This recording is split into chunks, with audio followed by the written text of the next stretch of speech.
We're always laughing when we start our episodes, which is always a good sign. This is episode Yes. 30 of the Service Course Report. That's I'm right. Ed Philbrick, joined by Kurt and Darren Stockton. It's quite an accomplishment that we're at number 30. That's So right. you can find us on YouTube for the short clip culture that feeds the AI model. All the marketing experts say that everything YouTube short is going to go into Al. So Into Big Al. we have our full-length episodes on YouTube and our short clips. We're also on Spotify audio and video, and Apple for audio only, although we're supposed to have video there soon. That's probably because yours truly has to investigate something that we need to do differently there. Tech Rico. And we're also on Amazon. You can read us on Substack, and we are on Instagram quite vigorously. We have great interviews from Sea Otter there, and we will be live Sunday morning for BWR California from the front of the men's race with Instagram. Probably not too much Instagram live because you can't edit it later, but we'll post as much as we can from out on the course. Got the driver's route, and luckily I'm not driving. So we're driving 97 miles and the men's race is 107. So we will be posted up at a couple of key locations with Michael Marks at the front of the race. That sounds good. And let's see. Introduction. We were going to have some sort of kickoff here of how and who we are. There's a question I see. I posed that question because so many people say that. It's like, oh, I get so tired. What's the question, Chaos? Well, the question is it boring watching racing when Pogačar lines up and just wins? I've heard so many people say, oh, the racing is boring, blah, blah, blah. I hate watching it. It's like, yet they're all watching it still. And no, I find it interesting because he's constantly having to up his game because everyone else is trying to up their game to figure out how to beat him. Yeah. Wow. Wout van Aert's done it. He did it at the Tour de France last year. He did it at Paris-Roubaix this year. No, I mean, and we didn't.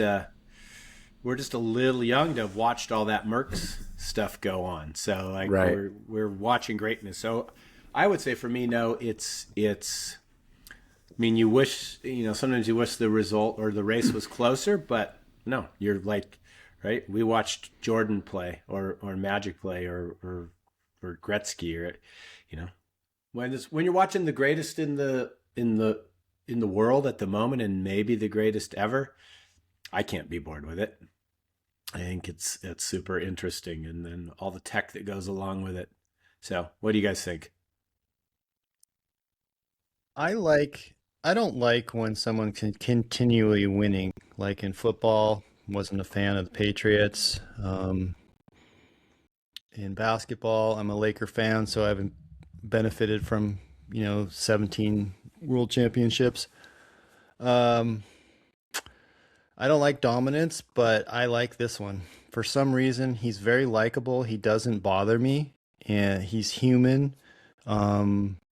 He's friendly, and his accomplishments are remarkable.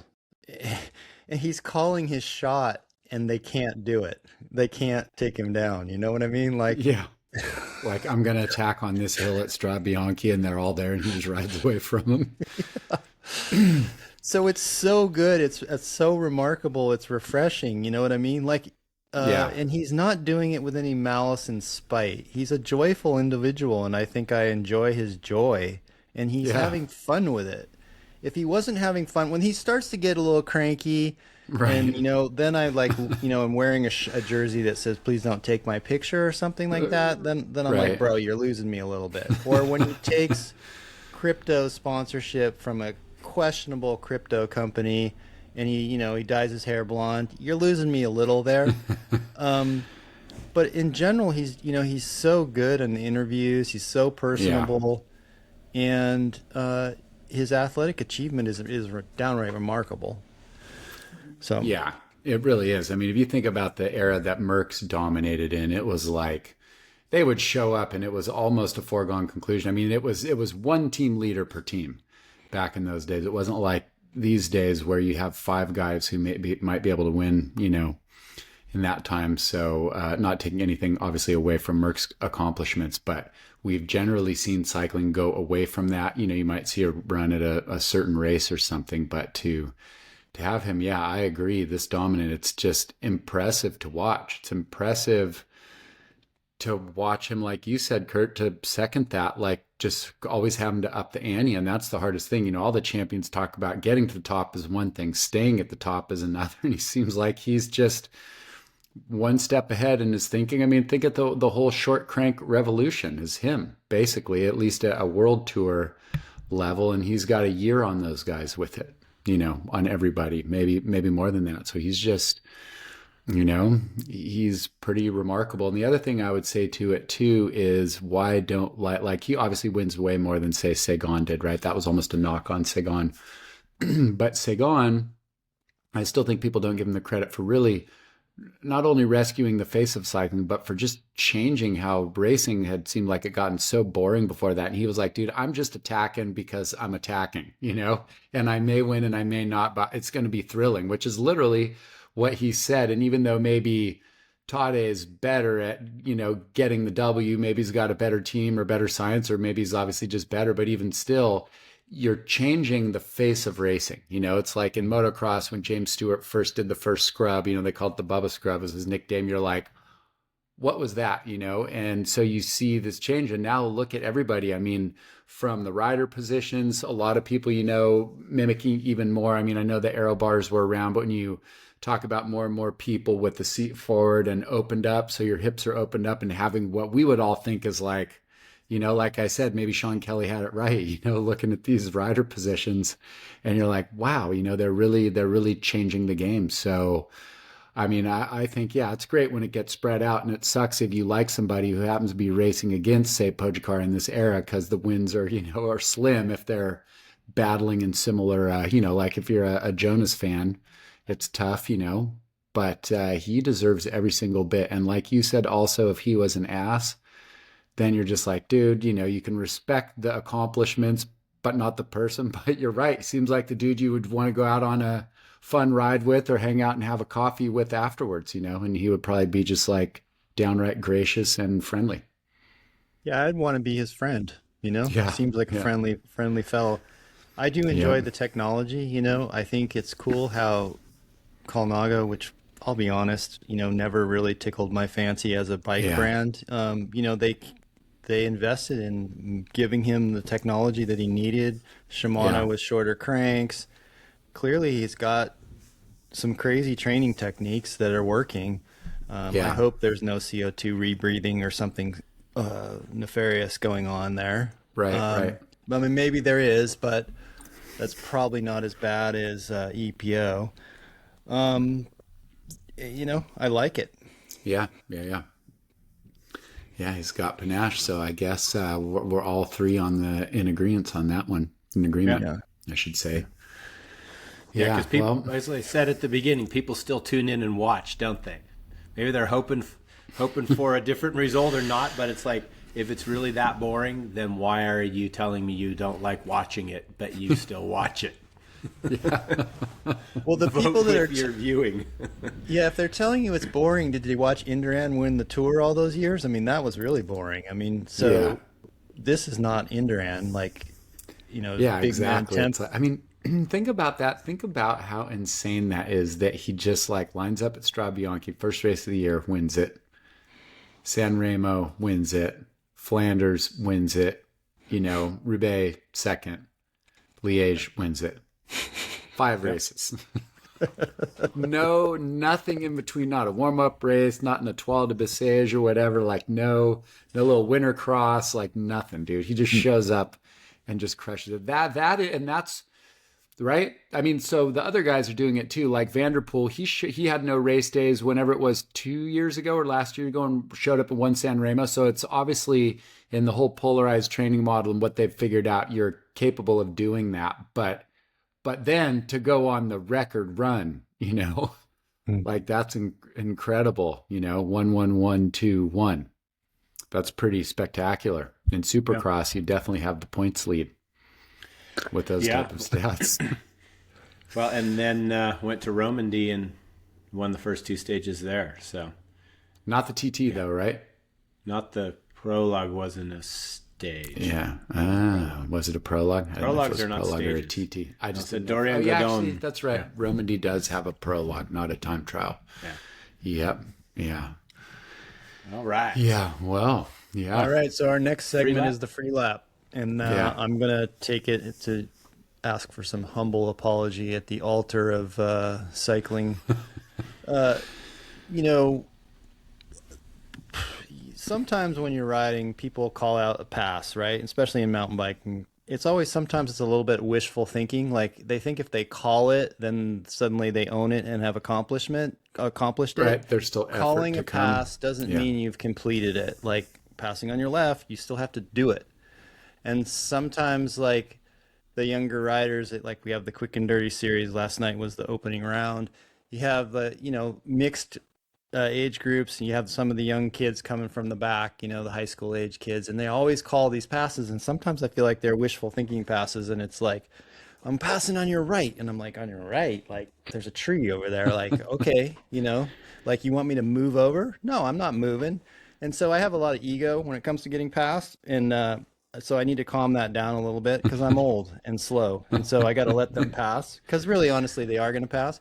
But last night, this guy called passing on the right, and then he never made it around, and he's like, "You cut me off," and I'm like, "You never passed me," and like I never saw him again. So Yeah. and then go ahead. So it's no, I was just just like gonna I'm say, taking a little free lap yeah. on hassling the young riders. I should just let them pass, right? But I like you got to earn that You pass. got to earn it. You Well, got to if you earn it. say I'm passing, it doesn't mean that overtaking somebody, passing somebody means you're going faster than them. You catch them, but you're not going to move over. If he says passing on the right, you don't go, oh, let me like pull over into the bushes on the left. You're like, yeah, make it happen then. Pass. Yeah.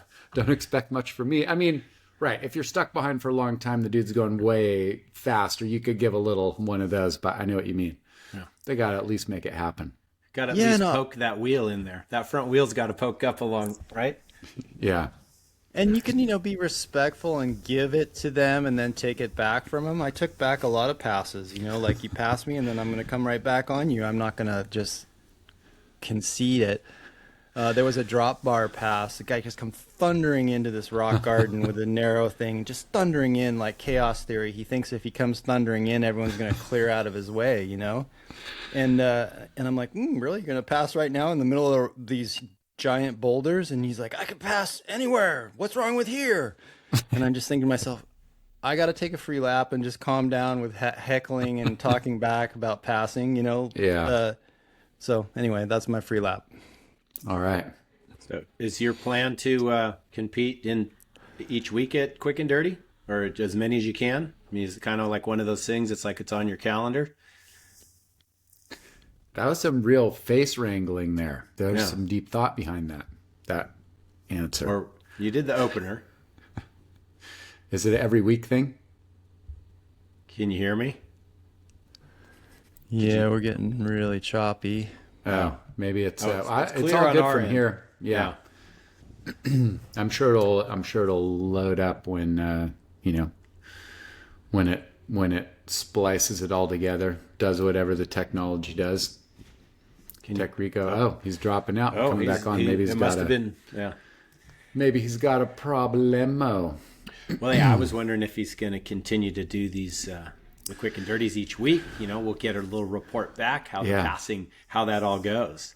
I thought his face wrangling was about the decision as to whether or not, like, there was some, I may, but then I don't know, or there was something but really it was just his audio was going. His audio was glitching out. I was just inferring quite a lot there. I was making up a whole story. You ever do that? Like, it's so funny.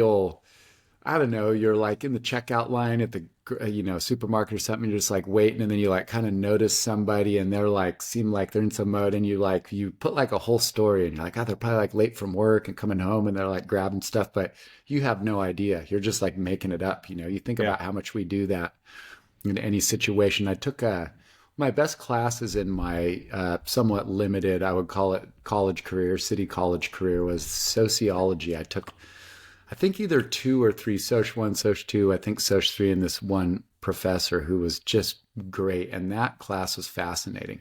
They talk about how when you walk into a room, you have so much knowledge already pre-laid, right? You're like male, female, older, younger. This person's probably in charge. This person's wait staff. And you like drop in every room, and they talk about, oh, you shouldn't come in with preconceived notions. He's like, if you walked into every room and didn't know anything, you would like spend all your time just trying to get the lay of the room, right? You walk in right now and everything, you're like, oh yeah, you kind of like spot everything out and then figure out where you're going to slot in. It was so fascinating when it's something you do, just like anything like training advice or how to corner or something. You may be doing it, but when somebody like highlights to you actually what you are doing and you're aware of it, then you really notice it on a whole nother, on a deeper level. So yeah, well, it still says recording, so I would imagine that we're still good to be going, even though Ed's still here. Yeah, Ed's not on here. Yeah, so so Professor Morrison. He also had the yin and yang. I think he had it on a maybe a belt buckle. He was an interesting dude. Yeah, a yin yang belt buckle. Yeah. I think. Yeah, nah, maybe not. Maybe it was like on a bag, or I think maybe not a belt buckle. I think it was on a bag or something like that. I don't think he would have been a belt buckle guy. So, well yeah, passing. Well, that was interesting because that reminds me a couple episodes ago you were talking about one of those first Cactus Cup races. Right? Yeah. And Wellington. and especially on mountain bike, right? You need to be a little bit more patient and pick a good place to pass. Or even in a gravel race, right? It can be on a double track. And maybe there's 2 lines, right? And like if neither line's really moving or one's, it seems like it's always a little bit better. And then, I can pop out there. Well, then there's all these potholes or there's washboard or whatever. Right. It's like the effort versus the reward. How hard are you going to work, like you said, to move up one place where you can set a corner up better and pass 3 people with 0 effort. So Right, exactly. Or like trying to execute a quick pass. And it's also like on dirt sometimes too. You'll be behind, you'll be like following down a single track and you got speed on the person, but but then you're right there on them, right? If you drop back to try and make a run, you might not be able to spot the opportunity when it happens. It's not like say on pavement where you're just making a drafting run at them and coming around. You have to spot your opportunity and make it happen in there. So it's really tricky, right? You're close enough that you can see around and you're right there to take advantage, but then maybe a little bit of space. So if you see it coming, you can get maybe 3 pedal strokes in to get the speed and cut it off. Remember when we used to do Romero way back in the day, and there were several sections like that, like, even though it was the fire road, it was really a single track down, but there are a few little like offshoots to the inside that if you ride onto the guy and you knew where to do, you maybe had to like hop over a rock and land, and then you could cut it off and make your move. But if you weren't right on them, then you weren't close enough to execute the pass. Well, it comes to about knowing the trail, and I think the quick and dirty they do laps, so then know the circuit, so then you can the spots to pass. Yeah. I think all of the Olympic cross country and then definitely a short track, it's all track racing, lap racing, so you can. Right. You do that. And if you know the trail or the dirt, that's a lot better than if not. Let's see. I'm just going to check and see if we got, did he message us or anything? Yes, he said that he is he's restarting? Reboot. Yep. So we're here a little bit longer. Okay. So, but he can just passing. drop. Yeah. I think he can drop back in. About passing. Yeah, absolutely. Well, it's the same thing like, because I'm obviously a big supercross and motocross fan, and watching it, it's like, the level of the racers is so good, especially right now in the 450 class, the big bike class. And you'll see 2 guys will be at such a high level and they're literally going. And if it's the end of the night, they're a lot of times, if it's a real one-lined track, there's like really one good line. And if you're out of it, you're going to lose time, right? So then you might try and move out of the main line and say, give me an opportunity to pass, but it's so much slower. And then you spend a whole nother lap just catching up and making up for what you lost. And you'll see those guys, and it's like, and it's perilous too, and they're just like right on one another, and you're just like waiting for one opportunity, a little slip up, and you got to be right there, and attack and make your move and get up. There we go, and make your move and get up on the inside of them. So you're back. Do we have Wow, sound? that was crazy. Oh, yeah. That patience. There you go. Yeah. We were talking about passing and mountain bike passing and dirt passing and making your moves and doing all that. And then Well, I'm sorry I missed that because I would have liked your counseling, but I missed it. So Well, it spurred from when I was, before your audio glitched out, I guess on your end, my question was, are you planning on like going back to Quick and Dirty each week? Do you kind of have it on your calendar to do those events each week now that they've started? No, I'm going to I signed up, I bought the season pass, which is 8 races, and I just make it a main focus. Last night I raced, let's just say 55 plus or something. And I was in like a wave that started with people in their 60s too, and the big bone guys and drop bar. But then there was another open wave, and I was like, oh wait, maybe I should have been in that. And it was kind of confusing. But the end result is I'm going to throw that race out last night because I finished 7th in my age group and race big bones, where I tied to the 100th of a second for 3rd place, but I didn't actually race it. So, but I looked, my 3rd place time, I was sprinting against that guy, and we did a bike throw at the line, and then the number plates somehow to the 100th of a second. Anyway, it's on next week. I'm going for that guy.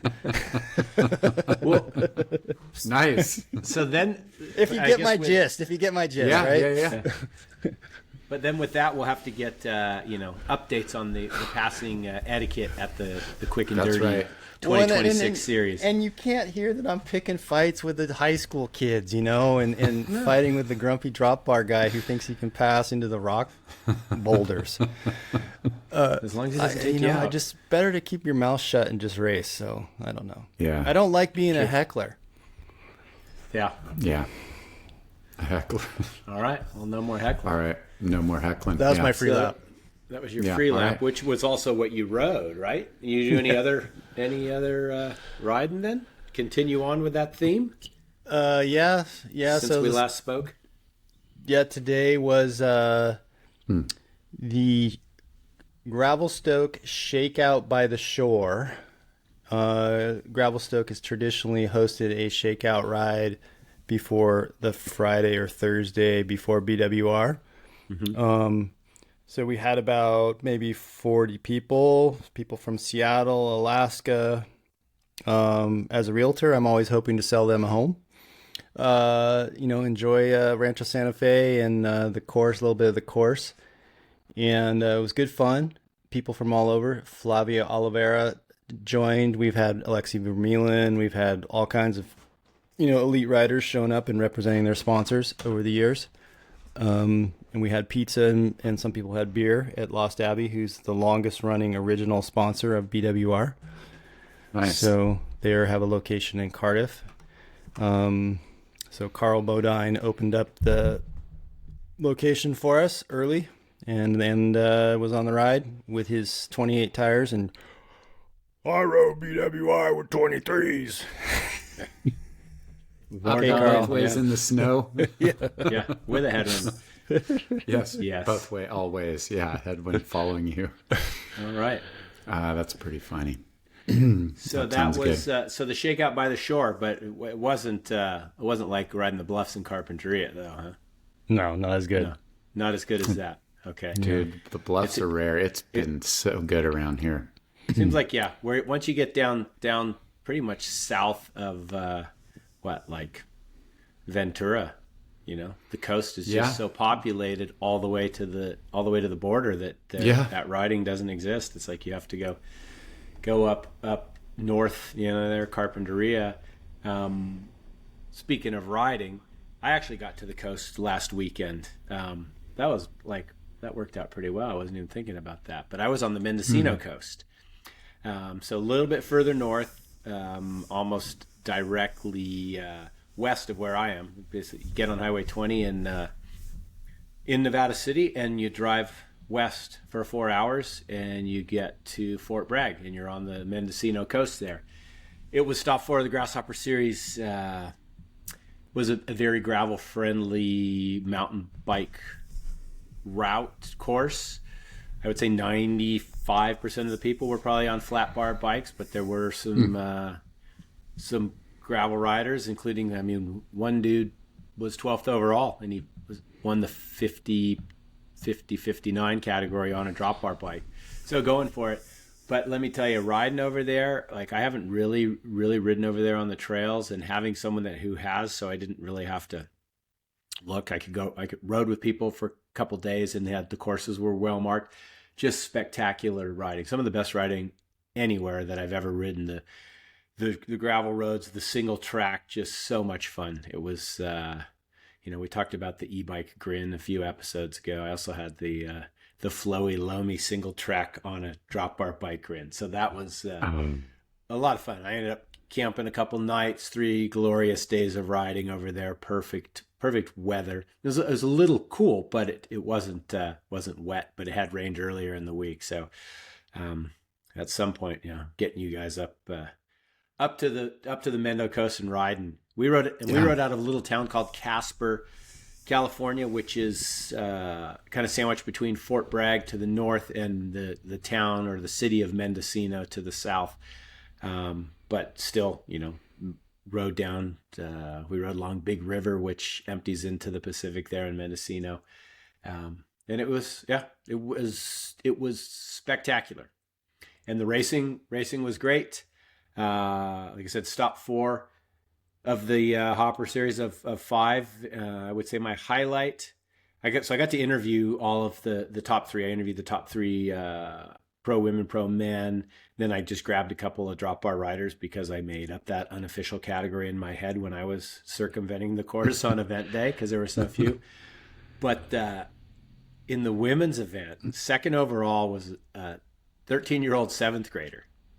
She's just like, oh yeah, it was fun because when I got out, I was riding and kind of on the course when they were on the fire roads, and then the race would go onto the single track, and I just stayed on so I could do everything and get back to the finish. And I remember seeing this kid with the lead group, bunch of guys, and I was like, wow, that kid looks pretty young. And then like they were rolling along and came to a downhill, and she fully like got in and like tucked on her mountain bike behind and was like getting the draft. I was like, huh. Then ended up 2nd overall. Sorry I didn't queue up the interview, but when I talked to everybody, I had a couple questions. People like to know what the setup is, and I was like, well, I think her name was Aspen. Aspen, what was your setup? She says, I rode this bike because this is the bike that I have.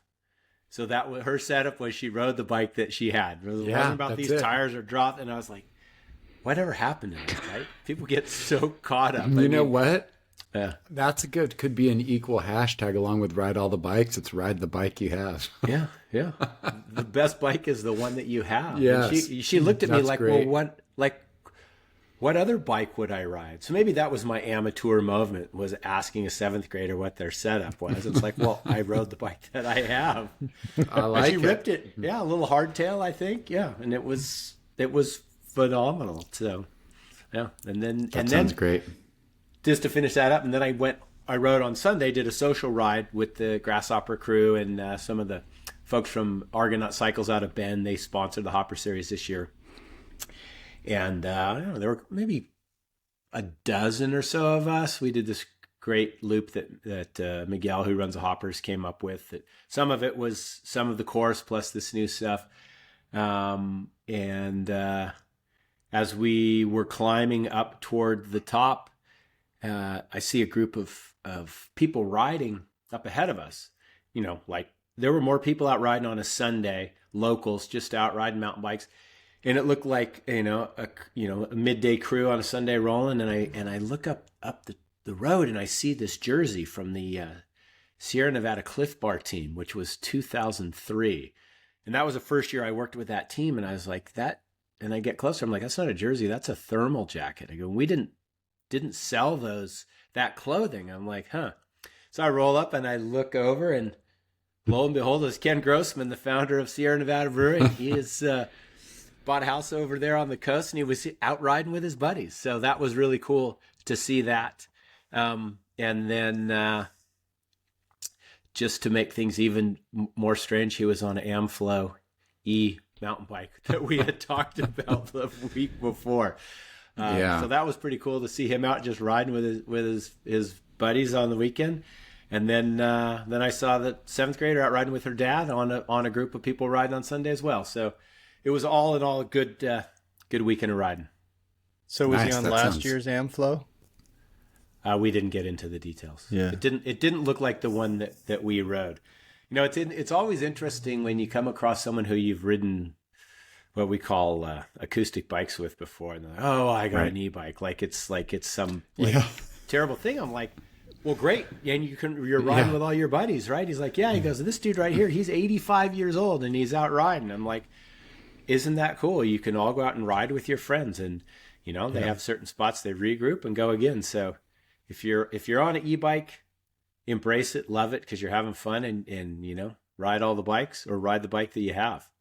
So good stuff. Yeah, Well that said. is a funny thing about people who say that. So, well, my rides were were pretty good. I got out for a midweeker up Romero on Wednesday, but before that, last Saturday, I got out and I actually rode East Fork and West Fork, Cold Spring Trail on my e-bike. So I parked there, just up on Mountain Drive to get a minute or two of pedaling before I hit the bottom of the trail and go up. And I'll normally do laps on West Fork, just up and down. This is Santa You can Barbara, actually- California. Yes, sorry, Santa Barbara, California. Yes, Cold Spring Trail, which is a trail that we grew up like hiking on and hanging out and everything. And so you can ride up and take the east side, of the main creek, and that's a little bit burlier, but you can actually get pretty far ways up before it gets rocky. So I rode up and did that, and then you run like the bottom 5 minutes back down. And I'm like, sweet. I got my normal 7 to 8 a.m. client, which is over on West Mountain Drive every Saturday morning. I normally, on the way back, if I have the time, I'll stop and do this ride. But he had to cancel in the morning. He wasn't feeling well. So I hit the trail early. So that's why I added in the East Fork. And I'm like, this is going to be supreme, dude. I did get the whole East Fork in, and then I'm going to run a bunch of laps on West Fork. And so I start going up West Fork. It's pretty, for how early it was. I think I started up West Fork, by 8:30. I got to the trail at 7:30, I think, or 7:45, and rode up East Fork, came down. I'm going up, and there were some trail runners out there. I think they were training for an event, which they go so unbelievably fast up and down. It's pretty crazy. But so, I get up the top of West Fork, it pops out no shooting, and I look. And the Santa Barbara Mountain Bike Club, which is an awesome club. It's like the best bike club in town. They're just all converging. There's like 20 of them in blue jerseys, and it looks like probably 15 of them are like the younger of the kids. And there's like shuttling and some people riding everything, and they're like all there. And I'm just like, oh man. Because, I can bust laps up and down.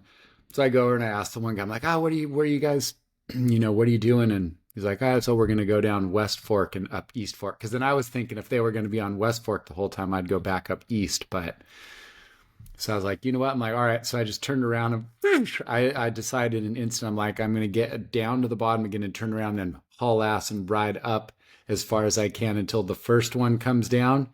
And then I wanted to move my one brake lever. So I decided that then I would just pull over and fix it then. So that's exactly what I did. There's like 25 of them that came down in varying groups. And the great thing was I was stopped in this kind of like sort of a flatter spot where I could get off the trail kind of on the inside of a turn where it came around. And the young kids were courteous. You okay? You got everything? You good? Like as they were going down. So it was pretty cool, but it was fun seeing all those kids out hiking and seeing people trail running. And it was a misty morning day. My bike looked like it got sprayed with like a cake mix machine afterwards, just like the front of the fork, the underside of the down tube, all the forward facing surfaces just had this stuck on there. So that was really fun. So I did end up getting in 2.5. I did East Fork and then 2.5 times on 2.5 times up and down West Fork, which was really fun. And then Wednesday afternoon, I went out and I had a client who's up there right by Romero, and I'm like, oh man, it was late in the day and I had stuff to do. And you guys probably do this, you're hedging. You're like, I think if everything goes right, I could ride, like in this one pocket of time right here. And then you're going, and then times shift and stuff. And I'm like thinking in my mind, okay, can I do it? And so I'm leaving, and Taylor Clements, rents the house right across the way from here, which is pretty funny. We see each other, and then I see him and he comes walking up, and I'm like, getting ready to leave. And he's like, I had a client first, and then I was going to see if I had time after that. He's like, oh, what are you doing? And I laughed. I go, I'm contemplating whether or not I'm going to fit in a mountain bike ride after my last client. And he goes, yeah. He goes, where are you going? I go, Romero. He goes, well, he goes, and I'm like, thinking, he goes, well, he goes, my vote's for the ride, you know, which I liked. And I was like, yeah. He's like, yeah. And I go, yeah, you know what? Actually, that does make a lot of sense. You know, you just need somebody to like further you on to be like, dude, what are you thinking of not riding? And so then we kind of like paused for a moment, and then he like looks at me, he's like, yeah, dude, he's like, do the ride. And so then I went up there, and that was in my mind the whole time. And ironically, my client was running late. He had an important meeting that went long. And so I started my ride later, but the whole time I had Taylor in my mind. He's like, dude, do the ride. So that's what I went over and did, and ripped up and down Romero, and which is pretty remarkable in an hour, 2,400 feet of vertical.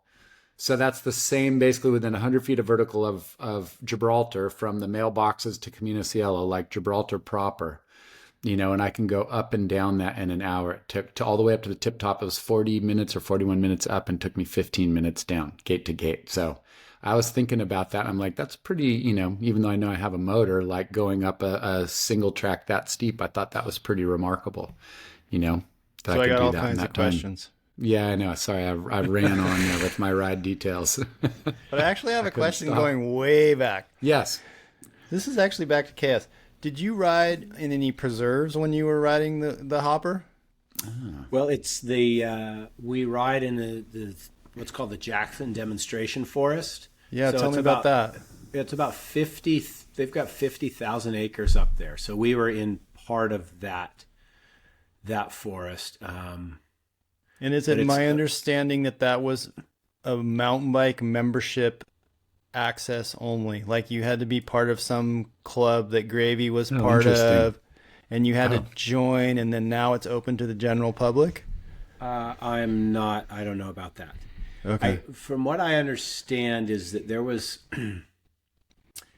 how all that property became kind of like public property. This forest is there was. Someone told me the story, and now that you bring it up, I don't remember exactly, but it was, you know, some family had a bunch of money, and they bought a bunch of that land up there when the timber extraction was the big business. You know, they were pulling out. I mean, because we just rode in redwoods forever, but a lot of it's fairly new. And actually, the guy who does all the photography for the hopper, we shared a campsite and went to dinner one night, and he grew up there. I had no idea. And he's like, oh yeah, I remember when they were cutting these when I was a little kid, you know, and then they replanted. But I guess it was a timber company, and they got into some type of tax trouble, maybe financial tax trouble. And so they just donated all the land to state park or public park, but two different people kind of told me story. So that's how that land ended up, you know, being an area that won't be developed. You know, and as we said, I think people with wealth like that, they still did just fine. You know, they got rid of that one thing that was a tax issue, and we benefit from it. So it was really, that sounds great. Pretty amazing. I mean, we were riding through there were some trees up there. There were a few big ones, or you could see like, you know, a giant stump that's 10 or 12 feet around, and this thing got cut down. You know, we call the original OGs, the old growth of the redwood forest. But I'm like, that was a tree. Like that tree was around way before California was even a state. Yeah, you know, like, and then there's like a whole ecosystem growing out of the top of this stump. You know, there's other bushes and flowers and all sorts of stuff. Actually, I did take a couple of photos of that stuff. So, in a little sidebar, but it's for like riding in those redwoods, and that stuff is pretty amazing.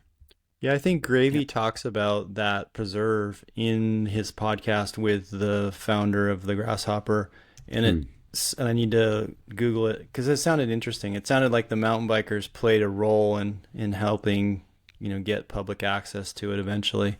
Yeah. And then sorry about my regression, but I have a question for you, DS, when you're ready. Yeah, I was just gotta say, like, those big trees are just incredible.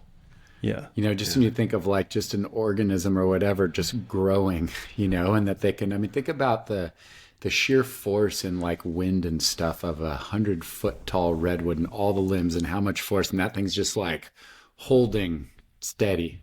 Yeah. Just pretty incredible. Yeah.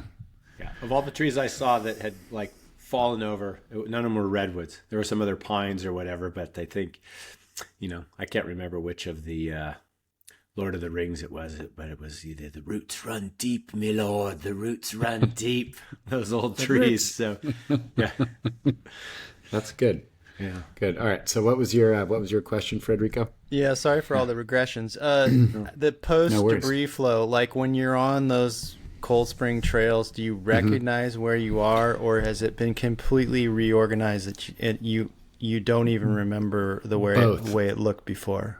Both. The areas that are down along the creek, interestingly enough, KS, that section of pools that we used to go along, at Cold Spring, remember the one that had where we used to camp out when we were kids, the one that had the actual little natural slide, you could slide down and drop into that pool. If you remember when you used to go up right there, the trail was on the left side of the creek. You would look like down and the creek was down to the right. That's where like the pools were and stuff. The trail is totally up on the right side of the hill. That part in the middle is gone because it was like a sort of a ridge. Yeah, I mean, it was funny. I was riding down Cold Spring one day and all of a sudden I got this one area and I was like, oh, dude, this is where the pools were. Like so just recently within the last year. Oh, yeah. It's just like the whole area did get rewritten. I mean, it's just pretty insane up there, but it's geographically in the same place. There are actually still pools, but it's not quite like it was. Yeah. So what was the year of the fire? The fire was in December of 2017. So the debris flow was in, January of 2018. Yeah. So it reorganized the Front Range of the Santa Barbara Mountains and changed trails and kept trails closed for a very long time. For a couple of years. Yeah, that was insane, and just it was really weird going up to, I mean, it's one thing that you get used to over your lifetime seeing, houses that get torn down and rebuilt or office building or something like that and stuff fixed up, but to walk into a place that you've been used to it looking the same way since you were a kid, and then it's just different when it's like the actual geography of the land is a real mind warp. It's like weird, like you're in there and you're like disoriented. You're like, wait a minute, it's like feels kind of like a place you were, but then it's not really. So it's, it's kind of a trip. But they're in motion. Those mountains never stop moving, An earthquake raises them up an inch or two and rain washes them down and debris flows take, the top 6 inches off the top and more. So they're pretty dynamic. Yeah, I mean, we don't have to get into all the debris flow stories, but, the Coyote Fire had debris flows, and the Coyote Fire was in the early 60s or middle 60s? 68 or 69, I think it actually was. 60s. Yeah, late 60s. I think it was 69. Yeah, then in that fire, they had a debris flow that made it all the way down to Coast Village Road.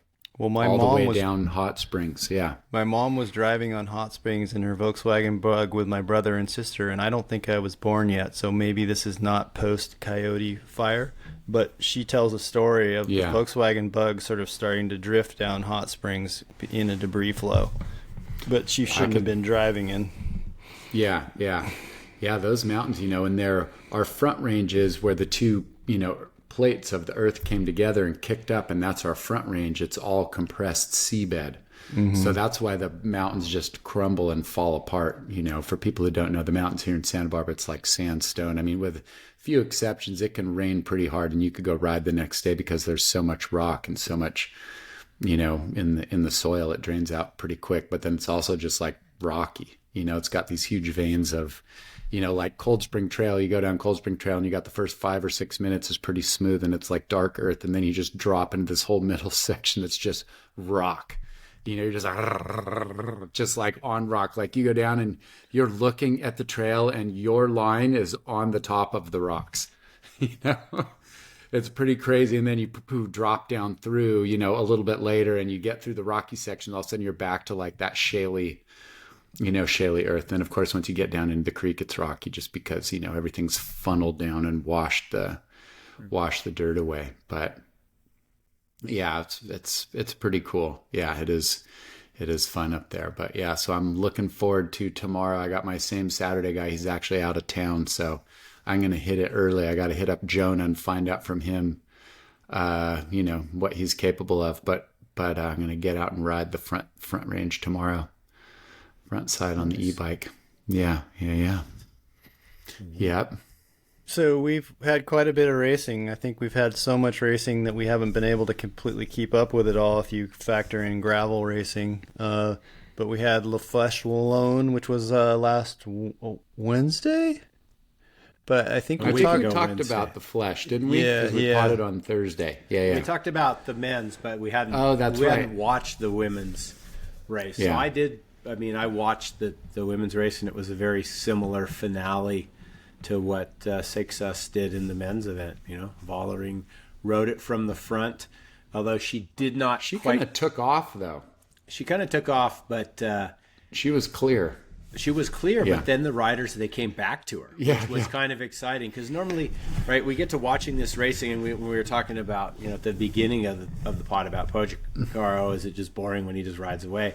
Well, she rode away, but then, the riders came back, and it was Puck Pedersen that was like, she gave it a go and was coming on hard, and Vollering actually had to stand back up and, give it a little to get to the finish, which was cool. Yeah. So it was, very, very similar. I mean, I would have to say of all the races, like really that race, you can wait to watch the final time up the Mur de Huy. You don't have, there's not a whole lot of tactics. Yeah. The highlight is just watch like the last 3Ks or something. Yeah, exactly. But, I mean, her team did what they had to do, and then she delivered. So it's a similar formula that we've been seeing on the men's side. And it seems like, watching her race this year, that she did a lot of work in the off season to, maybe she's grabbed iron a few things out. Yeah. When women's cycling is more competitive than ever, she definitely seems like she's grabbed a gear. Yeah. She's jumped up a level. That's for sure. Yeah. So then we had that, and then we had the biggie, the last of the spring monuments, right? The LBL. What do you guys think about that? The Liège, Bastogne Liège, or as it's locally called sometimes, the Luc Bastogne and Luc. I like how that rolls off the tongue. We got to get Shelley on to pronounce some of these Luc Bastogne and Luc. Yeah. With a little sh and a hang, mixed in on the side. So, sorry about that. Yeah. What'd you think, DS? LBL? Well, it's funny. I tuned in Sunday morning, and I hadn't I came back. I can't remember exactly what my schedule was, and I go, I'm gonna flip it on in the morning, and I came on, and I just you kind of it showed up live, and where I was, it's breakaway, Grupo Pogacar at 4 minutes, and without understanding the context of everything, I was like, oh, no way, dude, this is awesome. So I then rewound a little bit more, because it saves a little bit of time, and watched it, and then kind of realized the scenario, of that group going away, and kind of got the skinny from Pogacar's interview afterwards. But I just got to say, again, dude, the level is incredible, and Seixas was just amazing to see him, so young, and really it's kind of exciting to see, even though we've seen him really emerge as one of the people to go into these mano-a-mano battles, because then you really get to see him a lot, right? You get to really dive into their pedaling style and everything, and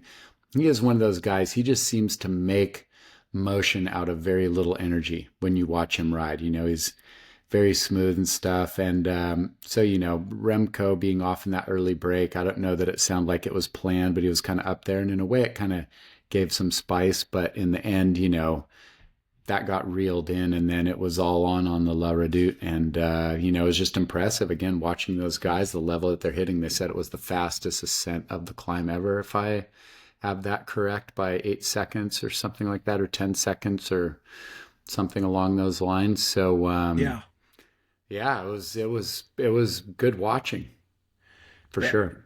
Yeah, it was interesting. It was the first time I guess I can recall where Pogacar was out of the saddle multiple times trying to get rid of Seixas, because normally Really he just stamping accelerates on it. in the saddle and it's just like no one could go. It's like, hey, guess what? Yeah. He went, and then Pogačar mentioned it in his interview, but you also see it in the race that Seixas came up alongside of him, like over the top, like, "Hey, I'm," Yeah. you know.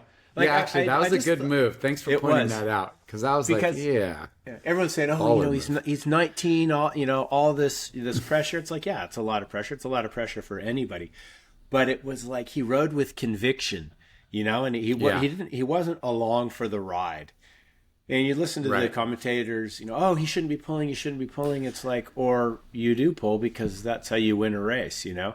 And who knows what was going on through his mind, or he knew how much he had, but it was like he raced the race, you know. And also, like, think what if they come over the top of Leverdu and he just sits on him and doesn't pull? Like, I mean, I know you're obviously trying to win, but I would almost say, I mean, especially for the French, I don't, you know, could you just imagine if somehow you're able to hang on through every hill and never take a pull and beat him by 2 inches in the sprint or something? I don't know. Would it be a glorious win? Maybe, maybe not. You know what I mean?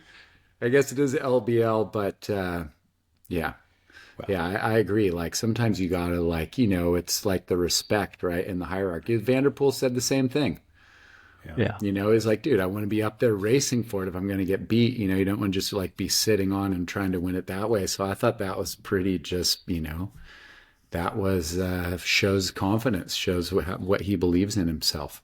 Yeah. Well, it'll be interesting to see if he rides the Tour. I think they're about to make that decision, whether he's going to do the Dauphine, whatever it's called. It has a new name.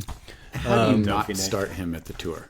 Yeah, I mean, I haven't looked at the parcours up close and like to see how long it would be until he would have a shot at, you know, winning a stage or something. But I mean, you don't race him 12 or 15 days or 10 days or whatever, something like that. You know, get him into the first part of it at least. He's the greatest French hope in France's biggest race for a French team. Like, don't you want to get that publicity and try and get those sponsors? There could be someone licking their chops just waiting to line up and make that the next, you know, super team. Yeah. Or maybe if it's French, it'll be super team. Wait. Oui. Anyway, I like the way that he rode, you know, and then he still was able to hold on, and still, right, there was a lot of question of him riding at monument distance. I mean, as a debutante at the LBL, he comes away with second place. That was the real deal. Probably. Yeah. That was probably the funniest thing I saw. Was I can't remember if it was a pre-race interview or if it was like that I was watching video or I read it, and that was what Remco's bring up. Well, you know, we'll see. He's like obviously been racing good, but he's 19, you know, and this isn't a semi-classic. This is the full length, you know, kind of like maybe playing down his chances, but showed that obviously he was right there sending it. The distance wasn't a problem. Yeah, very impressive. Well, I mean, and then I would say, and speaking of Remco, you know, after it was all said and done, he took that sprint for third place. It was confirmation of you know, what you mentioned after Amstel, Ed, about how like he's going for it. He's worked on his sprint and he's sprinting with conviction, and he smoked those dudes. Yeah. You know, which was cool to see. I mean, I'm kind of like, all around, it seems like the sprinting is getting better this year from sprinters and non-sprinters. Or new sprinters. But the non-sprinters, and we've spoken about it, like, unless you're solo, you got to sprint. You know, I mean, look at Amstel. You know, Vollering won Flèche Wallonne and she won LBL, but she got beat in the sprint for second at Amstel. You know, so you still got to sprint. Remco's sprint at Amstel also, we had talked about that, just the power of it. You know, he's obviously been doing some work, something that he's focused on, being able to finish and do time bonuses, right, in the Tour. Yeah, that's a bigger picture. All the Grand Tours. Yeah. Any other takeaways from that? I mean, it was kind of cool to see Egan Bernal in the breakaway and riding. I mean, he didn't quite have it at the end, you know, in that group that when Remco did, but I mean, talking about a guy that shouldn't be racing a bike at the highest level after that accident he had, it's great to see that the team has stuck by him, and he's been putting the work in. You know, maybe he'll be in the mix come July. So I think quite exciting. Hey, he's doing the Giro, I think. Oh, is he doing the Giro? Yeah, I think his contract year for him, if I recall. So Yeah. Interesting. Yeah. Well, I mean, you might as well line up and do the Giro. I mean, he's won it, and obviously you don't put all your eggs on the Tour. I think it'll be good, man. That last year when he won the Giro, he was so good. Yeah. Some of his attacks and stuff were incredible. So That that'll gravel be stage, he yeah. won in the gravel finish. Yeah, there was one where he just attacked these guys. I can remember it was a mountain finish and came around. It was a paved finish, but it was one of those ones where they attack you in the small chain ring and you stand up. Well, he'd stood up and then you just see him do the swipe into the big ring and then just like go around. Yeah, that would be cool to see him get back up to his best. And then, I mean, I would say that the women's race kind of went more to a script that we might have expected in the men's race with Demi Vollering going solo from La Redoute and riding it all the way in. And man, that woman looks so composed even when she's suffering. Like you can see the strain in the face, but her ability to hold that arrow position and put out the power is just super impressive. Like her team did exactly what they needed to do, and then all the pressure was on, and she delivered. So that was cool to see. So it'll be interesting. She's not riding the Vuelta this year. She's going for the Giro Tour double. Sticking to that plan. It's like everyone else is kind of scratching their heads maybe a little bit. I mean, we'll see. Yeah. We'll see when July comes around. And then the only other one. Well, I mean, you guys have anything on Vollering? I didn't get to watch the women at LBL. Okay.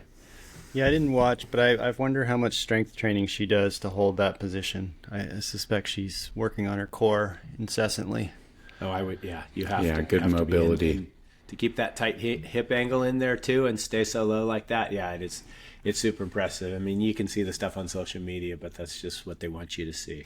Right. There's a lot more work that goes into that.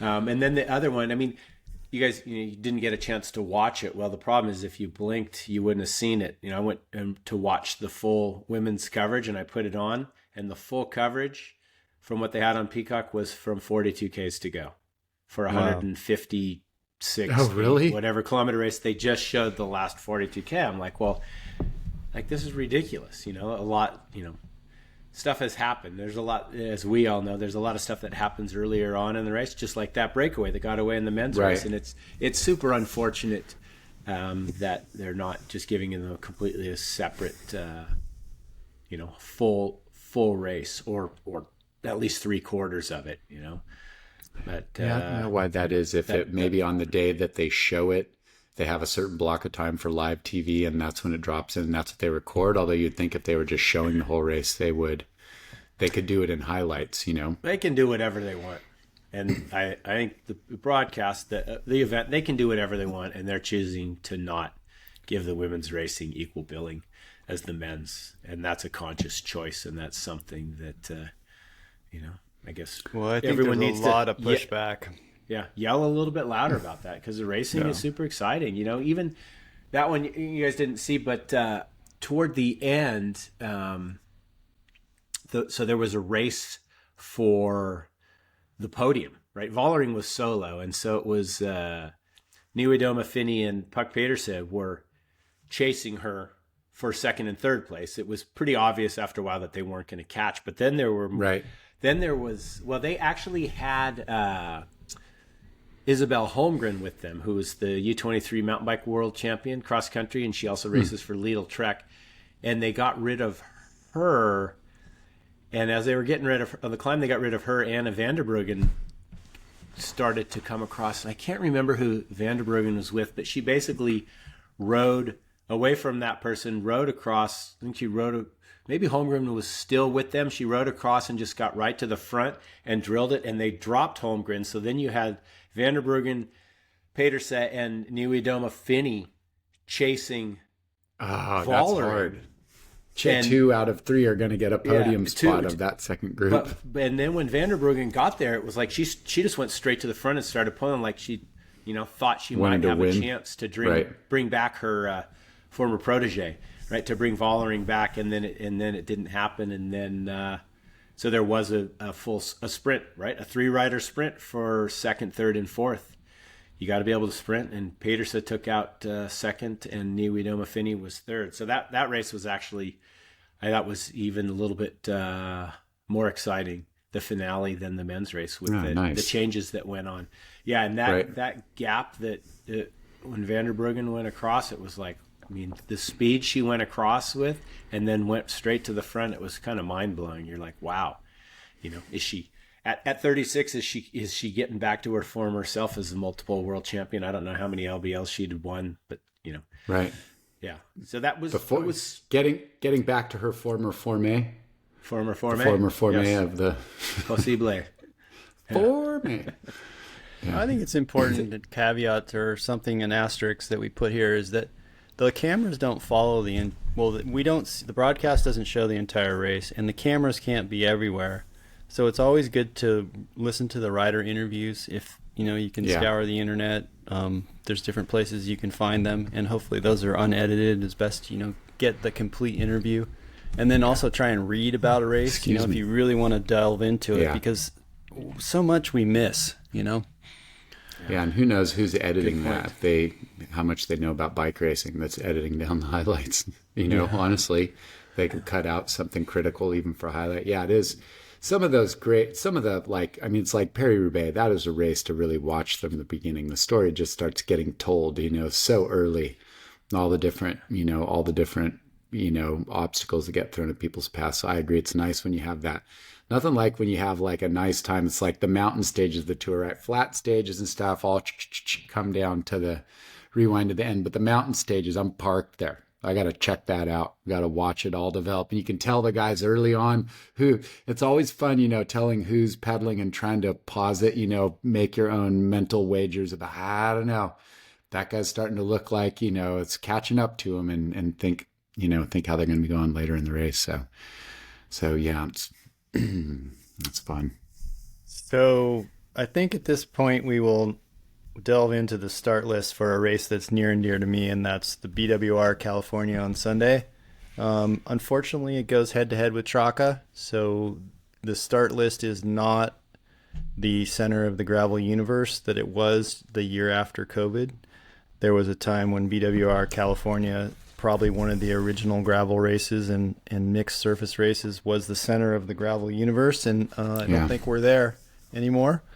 But we have quite a start list, which I was given, and I think it'd be interesting to go over it and give this race some support and some love, because it deserves it, and it's 107 miles. So it's going back up to Ramona, Black Canyon, which is the way to Mesa Grande, and then it's going to take the Pomo Truck Trail out and exit Bowden Canyon, which is fish and game land that for years the promoters have tried to get. And it's about 400 yards that the Fish and Game never would give permission to any event in the history of cycling events, mountain bike, including in San Diego County. And finally, they've granted it. That's great. So it's about 400 yards that, you would get a $400 ticket. $100 a yard. Yeah. And you get a ticket today, even trying to pre-ride it. So it's just for the race day. And it means that they can exit out and keep off some dangerous highways. So nice. They'll exit back into the San Pasqual Valley near the Wild Animal Park in San Diego County. And there's some switchbacks in the finale. The run-up that was in the race last year is gone. So the run-up where people were running in their road shoes. I think you're going to see road shoes the entire day from the pros, because that run-up is removed. It's gone. They did some things to try and remove the congestion. So it should be a good course. Unfortunately, it misses the finale of Double Peak and finishing in San Marcos, which may be back in a couple of years, but finishes in Del Mar at the surf soccer fields.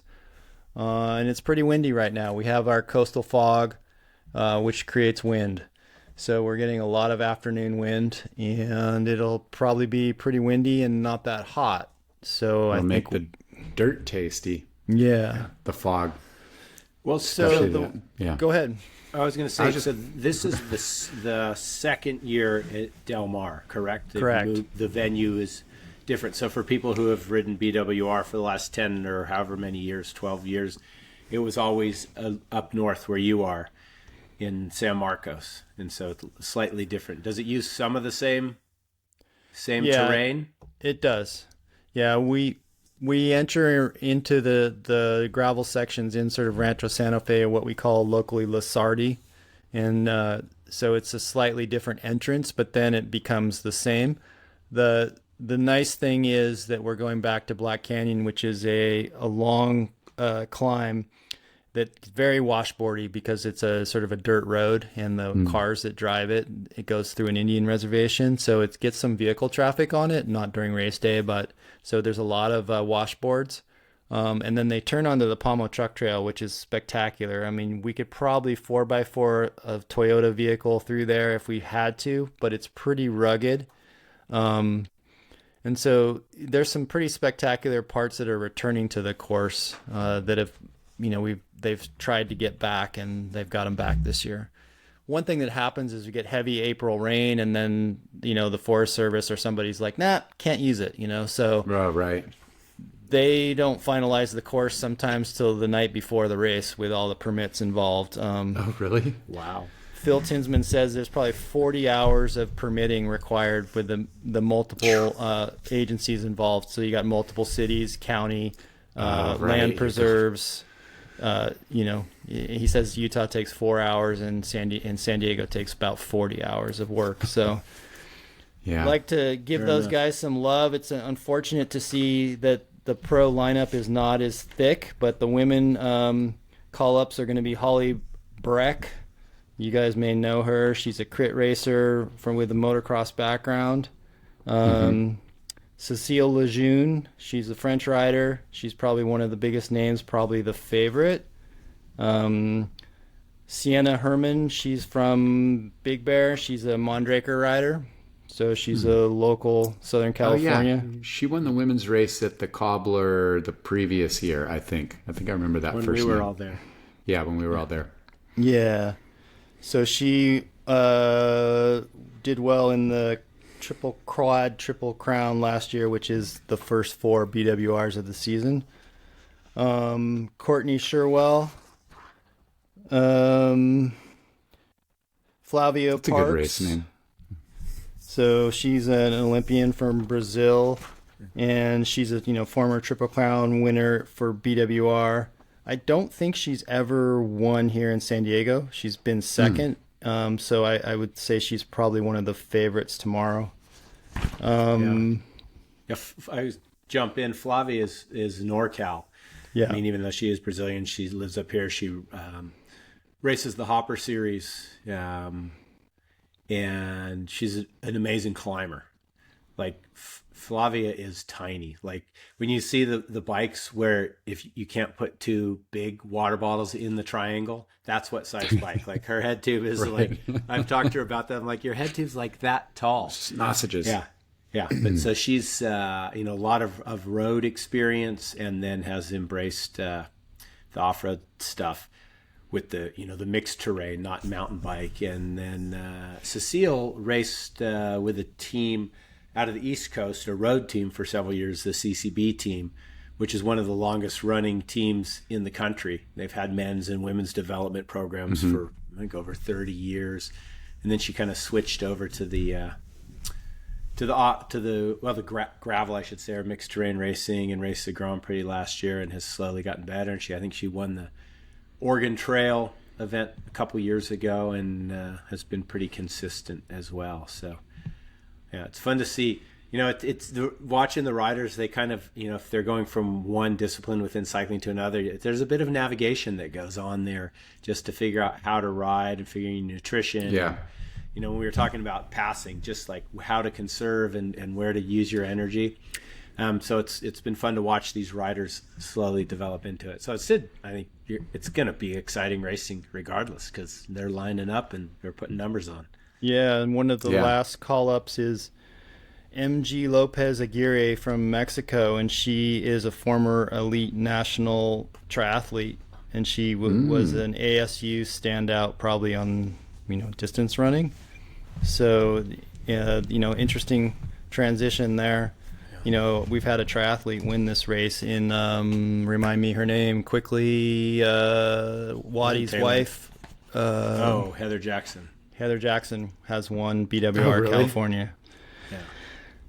So the men's call-up, I say the biggest name and the biggest engine in the race is Brendan Wirtz from Northern California, former national team rower who's made the transition. He's also last year's gravel national champion. I'll be rooting for him because he's the biggest engine, largest gentleman in the race. The big bones category. Yeah.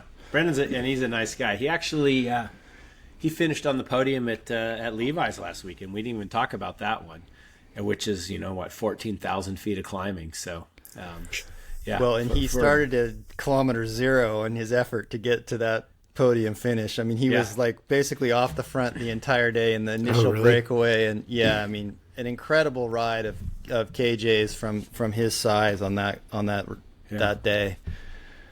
If you want to hear him break it down, he's on the Payson McKelvin podcast where he talks about the entire ride. It's nice. Quite interesting to hear him talk about it. All right. And then, Chaos, maybe you can tell us a little bit about Cassius Anderson from Northern California. Yeah, Cassius is a younger kid. He just won the Hopper last week, and he's just 23. And he's been knocking on the door of some big results here. Super nice kid, tall. He's probably about the same height as Brennan, but maybe 30 pounds lighter. A little bit skinnier, but he's definitely got the off-road skills and is developing that motor. So he'll be a fun one to watch, and super super friendly. I actually got to do the little casual ride we did the Sunday after the Hopper. I got to ride with him a little bit. And he just seems to just love racing his bike. Nice. It'll be a good one. NorCal getting represented. Yeah, so then we get another Central California entrant, Lance Haddad, who was 10th last year. Fancy Pants Lance is a local favorite. He spends a lot of time here in Encinitas. He has the best wheelie, bunny hop, cyclocross skills in the business. I mean, he is spectacular to watch, just handle his bike. He's a former national champion in cross and on the road. I don't know what age group or when those championships took place. But he's spectacular and a local favorite. He spends a lot of time here. He's from San Luis. And another just all-around nice guy, too. Yeah. Yeah. Matt Wilson, he's a Kiwi national champion in XCO, and I believe he was one of the wild card selections to the Life Grand Prix last year. He just won the Whiskey 50 off-road mountain bike race. So he probably is one of the favorites. We got some Mexican nationals. We have a Mexican national Olympian who has won Redlands twice. Elder Moctezuma. I know, that's the first thing I thought. Moctezuma. That's a great name. Yeah, this one sounds like a good one. If you've won Redlands twice, that's a good one. Yeah. Although, as we know, it's like I would say that gravel racing, I guess it's more of a, what am I called? This is gravel racing. It's an unroad race, right? Yeah, but you know what? That's just such a misnomer on BWR. Those days are gone. It's so technical, and I'm sure that it's 107 miles and there is some road, but this is probably the highest percentage of gravel to road that it's been in a long time. What's the ratio? Yeah, good question. I had it here, and I really am Is it patient. like 30%, 40% dirt? Is it half? Is it?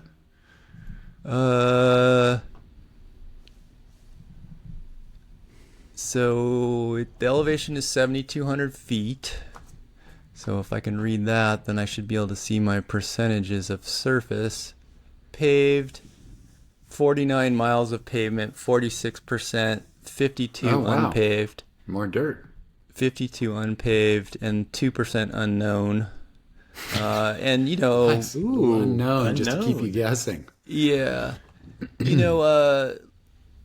in all fairness, Ride with GPS isn't always completely accurate on those type of things, but it does its best. But close enough for us to get a gist. That's yeah. And I would say it's more technical than in years past, you know. So have you seen any of the pros in town, like pre-riding? I saw Cecilia Lejeune this morning, and then I rode with Flavia on the Gravelstoke Shakeout. I haven't seen any of the men. I just was spying on a few to make sure they're in town, because we have some on the list that I don't think are here. I think they're in Girona. There's a couple of Canadian mountain bikers that are listed. William Goodfellow and another one, Oscar Stack.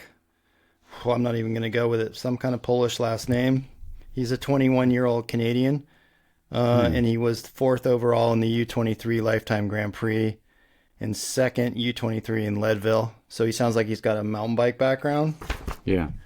Joe Gettle, who won BWR Utah, who has quite the presence on YouTube.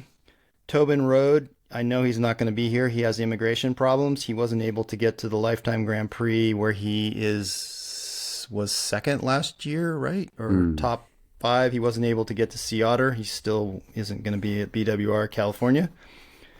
Andrew Drew Dillman, Lunchbox Racing, he's in Girona. Daxton Mock, who now rides for Trek. That's a great name. He comes from, the Bear development team. Bear Dev, yeah. Yeah. So he was the quad Triple Crown runner-up. I would say he's a big player tomorrow or Sunday.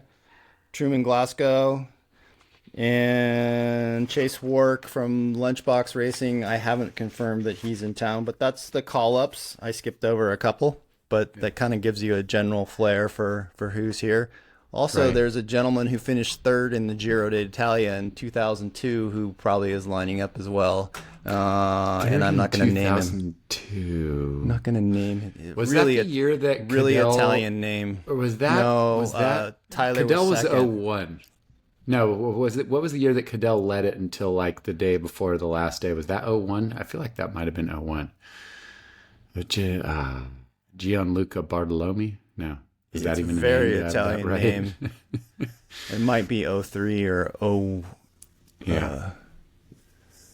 Well, anyway, he's coming here to ride for his sponsors. He's not going to be a contender, I don't think. But a Giro podium finisher is not bad. Dude, that's something. Pietro Caccioli. Yeah. Pietro Caccioli. Yes. I think it's that. Yeah. Yes. Salvadelli won. I just pulled it up. I mean, if was Hamilton 2nd? Tyler Hamilton 2nd. Paolo Salvadelli won. Yeah, the eagle of where from? Oh, right. Right, and Ciccioli. Yeah. Where was he the eagle of? He wasn't the eagle of a Verona. The eagle of. Someone's going to remember and let us know. You from a Verona? I'm from a. That guy Salvadelli was a descender, man. That guy could. Yeah. That's what they said. He was the eagle because he flew downhill. Well, so this should be interesting. So it's basically 50-50 road to dirt. Bike selection, tire selection for that. You talked about the shoes. It's like, which that one still I'm dumbfounded because you can get gravel shoes that are road shoes that just have lugs on them and don't clog up. But I'll be curious to see, what the service course report sees from the pits. What the tires, right? Rolling versus traction, climbing, all of that stuff. What's your guess, Ed? For sorry, Cass, I didn't mean to interrupt, but it was like guess for tires for rolling. What do you think is going to be the sweet spot for tire size since you're down there and know that course? It's got some chunkier rocky sections, so those 40s will be pretty brutal. But maybe it's going to be 40s or 45s. It won't be 50s.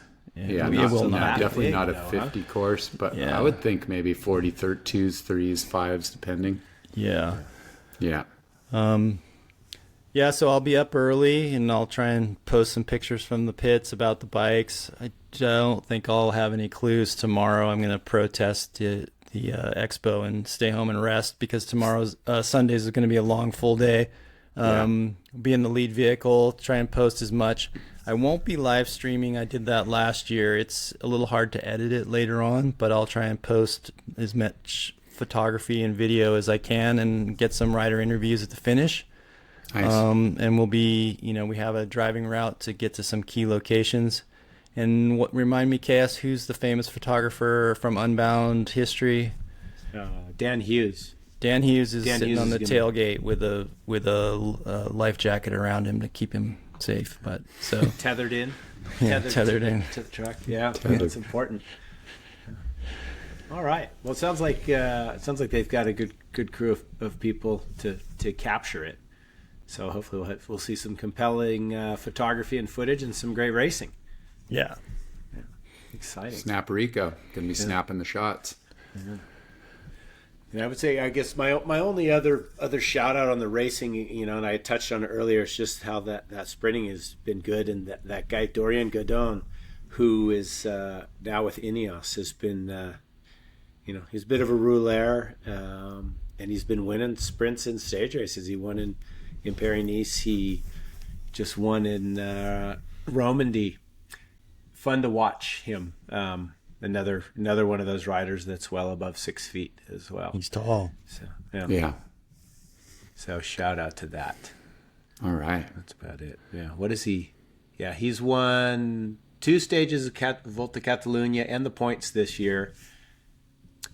First in the prologue in stage 3, and just here in Romandy.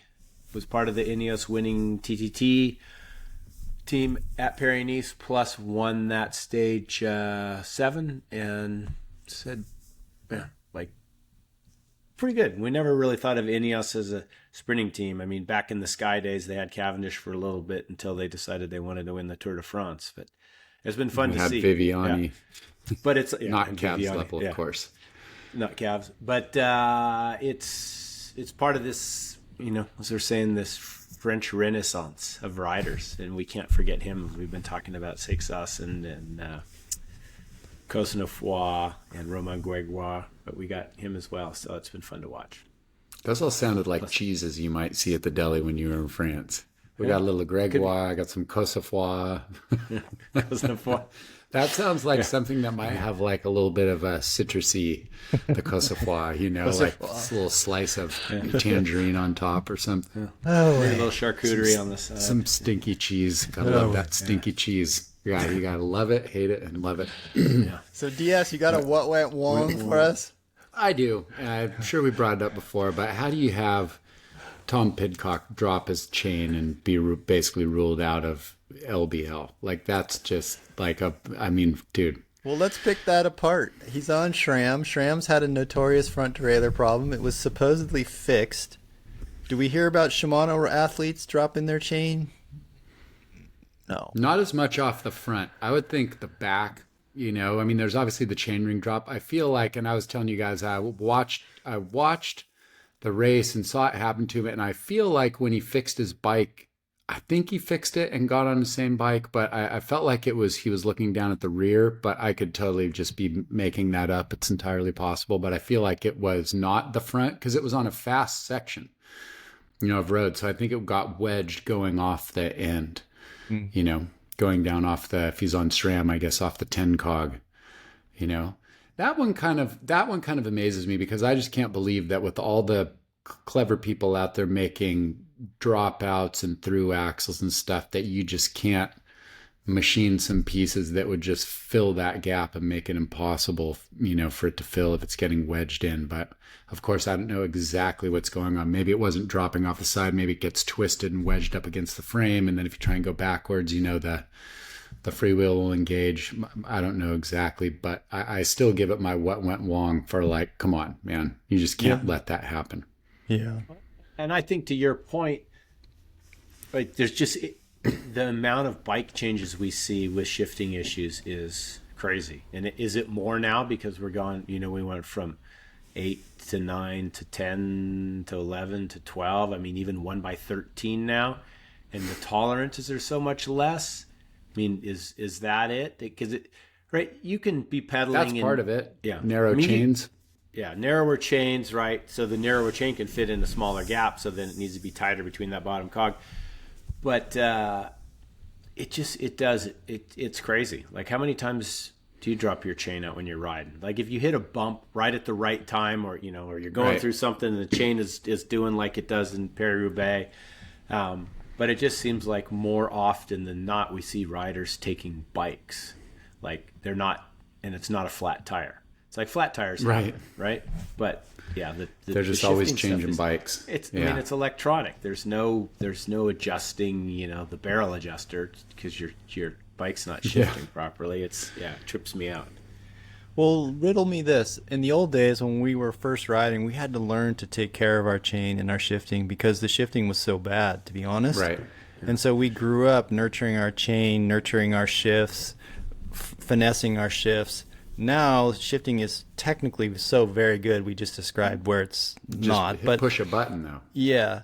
So maybe the riders are not as nuanced in managing their chains and managing their shifts, and they just like think it's always going to be perfect, and so they just start slamming and jamming all the time, and then it goes wrong. I don't know. Just a thought. I could see that. Yeah. It came from the thought came from I took my neighbor. He got his brand new rock hopper. Samish, I took him for a ride around the neighborhood, and I was trying to explain to him, maybe when you're shifting, you kind of just slightly back off. And he's like, really? You mean I stop pedaling? And I was like, how do I explain this? that you ease for a quarter of a... Ease up, Yeah. So it was teaching a newbie how to shift reminded me that, shifting has come a long way. So... Yeah, it has. That is for sure. Remember, you used to be able to tell if you're shifting, if the chain wasn't quite lined up by the sound it would make, whether it was a little bit low or a little bit high, because it would make a slightly different sound, the chain would, on the cogs. If your micro adjust, which it's called these days, is off a little bit, you could tell by that.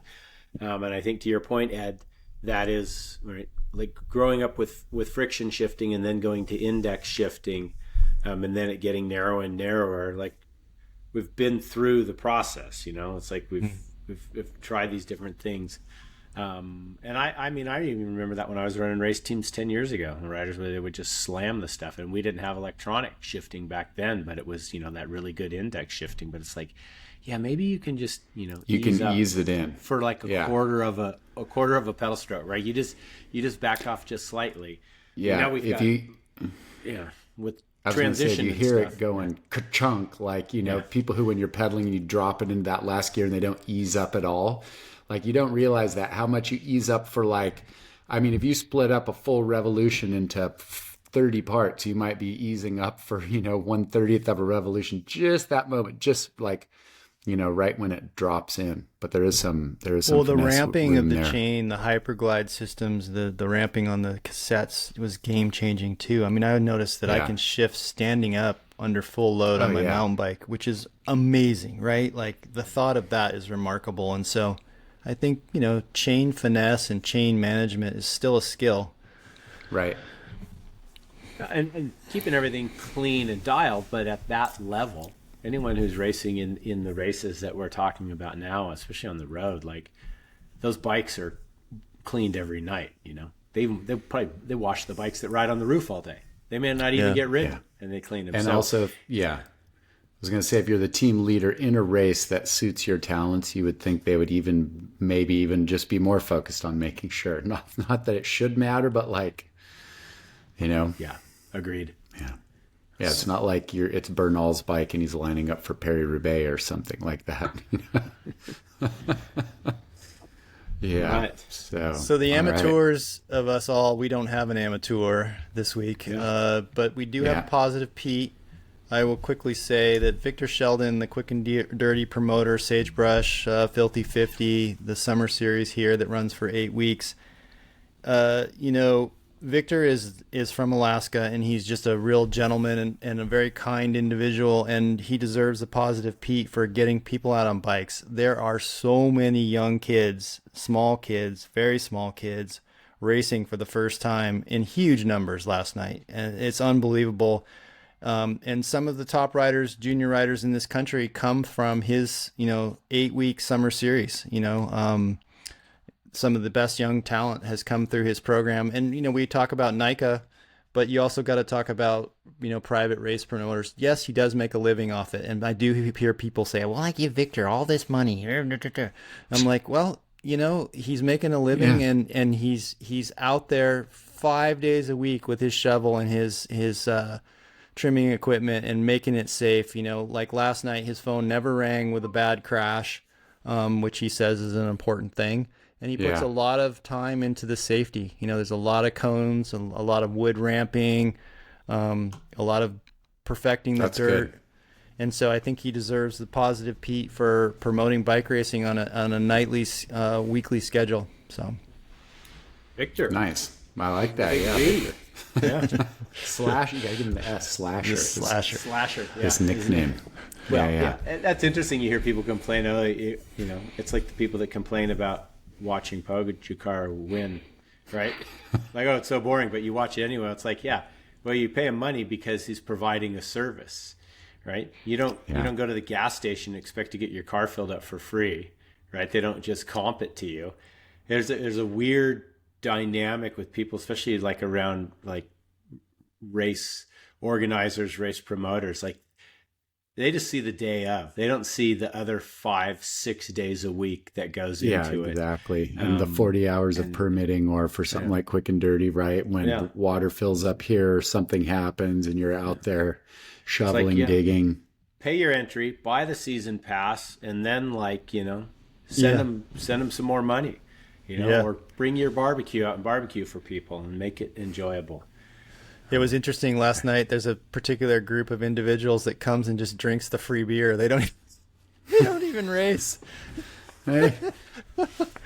Oh, like, wow. And I was like picking up their beer cans for them. So I was like, everyone in the community has to play a role in helping out and supporting the promoters. Right. It's a thankless job. And they're one lawsuit away from getting shut down and no racing for all of us. And so it's important to recognize that, and I think we are doing that. And he's quite the athlete too, and he backs it up.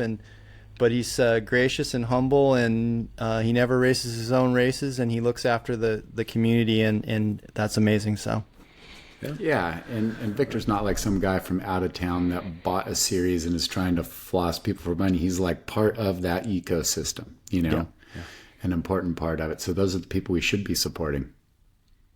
So DS, you have a sneaky positive Pete surprise for us? I do have a little bit of a sneaky positive Pete surprise. And as I was just thinking right now, so I'm like, oh, we're to the positive Pete's. And I was thinking that maybe that Santa Barbara Mountain Bike Club, which isn't my positive Pete, but I'm going to give them an honorable mention. And I do have to say that that's a pretty cool story, that club was started just because there were a bunch of kids that were involved in the NICA Mountain Bike League here in Santa Barbara, and they just didn't want to race. They just loved riding, but they weren't into racing. And so that's how that club formed. And so when you were just talking about him getting people out to ride and kids out to ride and stuff, and I think about a club like that, right? Those 20 whatever people out on the trail, on Saturday with their matching blue jerseys. So that should have maybe been my positive Pete that I would have thought of right off the start, but it's my honorable mention. But my real positive Pete goes out to you, Ed, for continuing to throw a number on your back and show up and go racing. And like Sea Otter, I mean, dude, you were hustling so hard all week and sleeping in the van. And it's not like we were on any type of like regular training program and eating different foods and all that. And you're like, maybe I'll race, maybe I won't. But there you were, putting a number on and for supporting that. So thank you. There's my positive Pete. Yeah. Keep it rolling. Yeah, it's crazy. Like I'm having all-time heart rate numbers, which isn't always the greatest metric. But last night I had like my second best 20-minute power, my best 10-minute power. Nice. I don't know how I can go any faster. I'm not really sure where the speed lies, but it's fun, and it's hard to get out there and race. Like yesterday when the endorphin cycle isn't flowing, I'm like, ooh, like I wanted to recognize something that you just said. It's okay not to race. And those kids that are having fun continuing to ride their bikes, that's such a cool thing. Yeah. And I almost like yesterday I was like, I don't really feel like racing, It's like it's hard to get it up and get going. But once you do it one week, the endorphins remind you every Thursday you're going to do it again. Yeah, nice. It is. Isn't that funny? You're just like, God, and then you do it, and then you're like, oh yeah, that was good. I think it almost makes it better because you weren't fired up, you know, Yeah. but then you like rallied through that, and then always prove to yourself. It's like we say, you know, and you're just like me, right? On Wednesday, should I ride or should I not ride? And Taylor's like, dude, you should ride. Opt for the ride. When do you ever come back from the ride or a race or whatever, something that you're having a little bit of resistance, you go out and do it, ride your bike, you always feel better. Yeah. You know? Well, and I think those Santa Barbara mountain bike kids, they're getting their weekly endorphin check by socializing and going and riding the Cold Yes. Spring Trail. And their mind says, oh, it's Saturday, we get together, we ride, and we socialize. Yeah. And those are the endorphins that they're getting. It's just important to recognize that, you know. There's a lot of socializing at Quick and Dirty, which is a cool thing. You know, bring your barbecue and stay late and pick up trash when you're done. Yeah. You're here. That's good. All right. So when does that series run through until? It's 8 said weeks. it's 8 weeks? Yeah, he might take a week off around the holiday, I think, sometimes traditionally. And then, yeah, so it's 8 straight weeks. There might be one pause in there. Well, you should come ride. If we get down there in the next 7.5 weeks, yeah. Could I, check it how out. bad, is it that's the same course, right, that I came down and watched over at Lake Hodges? I mean, a variation of that out there. How capable would I be on my gravel bike with like the 50 mil back 2.1 front? Well, the winner won it. Chris Powell won it on a Specialized Diverge. He wins every week. Oh, you know, Matt all right. Beers won on his Crux. So it's one, and Lance was on his Colnago last night. Lance was second. I think I got that right. So let me just tell you, Chris Powell. Wait, so would you and I be in the same race, or would we be in a different race because I have drop you would bars be. already? Unfortunately, we would be racing together. Yeah, yeah. That'd be kind of cool. How long has it been since we've been in a race together? I mean, really, how long is that? Can you remember the last time you and I had a number pinned on where we were competing against each other? That'd be pretty good. My texts are binging right now from other fellow racers. They're telling me where 1,100 watts that I left somewhere on the course. They're texting me right now. So quite a few gravel bikes do well on that course, and he changes the course every night. You know, every Thursday night, slightly different direction, different variations. I'll have to have to try and work in a trip down there. Is it every Thursday? So it's for the next 5 more weekends or whatever, or does it take some breaks? 7. It's a next 7. He may take a break for 7. Memorial Day. Traditionally, sometimes he takes that week off just because people are out of cycle. It's the Paula National and but Outdoor National. I don't know about this year. I haven't studied that. So all right, cool. Quick and Dirty MTB, huh? Yeah. Yeah. Or drop bar, or the kids races. There's a short little modified race for the kids, and the numbers are astounding. That's great. Yeah. I'm just gonna look it up. The Good Ideas Files. KS, you got one. I mean, I would just go back to the as short as the women's race coverage was for Liège, Bastogne Liège. The dude, former pro racer, Koen de Kort, who now is head of technical and innovation at Lidl Trek at the race team, he was co-commentating with Anthony McCrossan.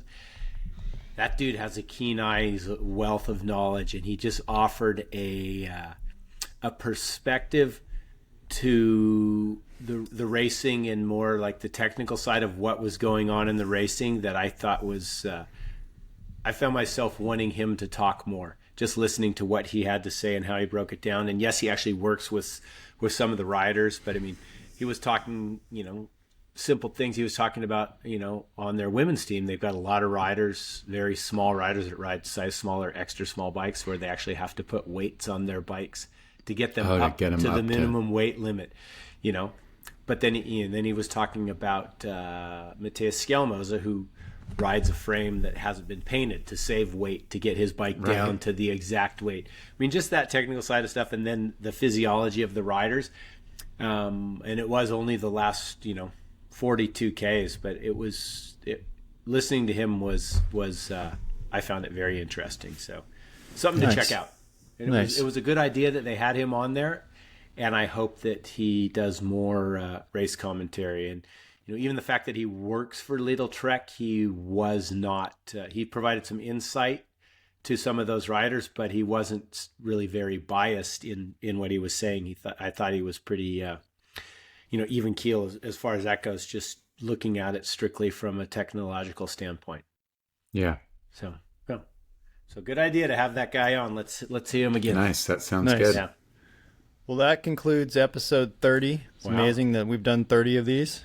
Yeah. So- Number 30, which I did want to point out, number 30, 2005, Ivan Tedesco, West Coast Supercross champion, outdoor national champion, and Motocross of Nations champion. Number 30. That's a good number. And Who was his trained. coach? Who was his coach? Trainer, I'll say. Trainer. Who was his trainer? Yeah. That would be me. Yes. Yeah. That's right. That was a good year. And so you had him out riding a bicycle. You had him doing all sorts of stuff.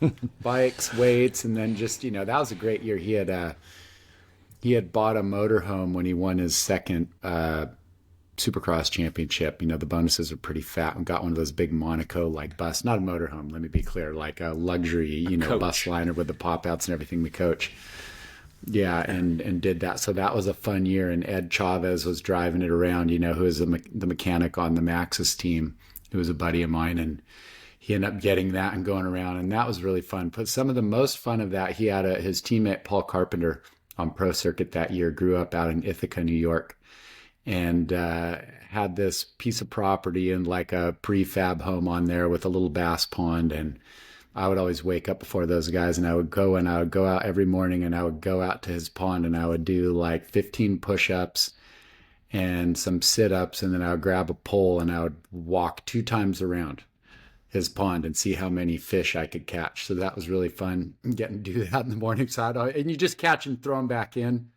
And so doing that in the morning, and then also, where Paul lived, it was really steep. Like you go out on a road bike ride, and he was, he had grown up in that area. There were roads that people didn't even know of that he knew like the back of his hand. And we'd be like riding along, down like kind of a fast highway, whatever, like over on the shoulder. And he's all right, turn. And he would just like turn. You wouldn't even get it in the small ring, and it's like 20%. And he's like sprinting up away from us. It was like, partner sabotage training a little bit. And then if he would get sprint up over the top and go down, you're like, dude, where did he go? So that was pretty fun riding with those guys. That was just, that was a good summer. And then obviously whenever you're winning, it makes everything better. So yeah, that was a good year. Nice. 05. Ithaca, Yeah. New York. That's where my brother and sister grew up before they moved to Santa Barbara. It's a cold place in the wintertime. It's the home of Cornell University, where my dad got his PhD. Oh, nice. Ralph. Yeah. Yeah. All right. All right. Episode 30 in the books. That's right. See you guys next time. 3/5.